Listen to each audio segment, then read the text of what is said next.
সেদিন জাহান্নামীদের ভীষণ কষ্ট হবে আর জান্নাতীদের জন্য অত্যন্ত আসান হবে, অবস্থাটা খুবই আরামের হবে।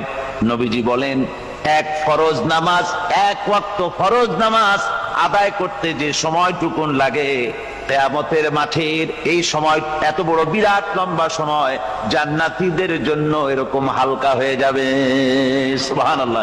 হযরত আবু সাঈদ খুদরী রাদিয়াল্লাহু তাআলা হাদিস কেন বর্ণনা করেছেন, একটা নামাজ, একটা ফরজ নামাজ পড়তে যতটুকুন সময় লাগে এতটুকুন সময়ের ভেতরে জান্নাতীদের কারবার শেষ হয়ে যাবে। সুবহানাল্লাহ বিহামদি। আর ওদের কারবার তো শেষই হবে না। وَيَوْمَ تَشَقَّقُ السَّمَاءُ بِالْغَمَامِ وَنُزِّلَ الْمَلَائِكَةُ تَنزِيلًا। ওরা ফেরেশতা দেখতে চায়। সেদিন আসমান সমূহ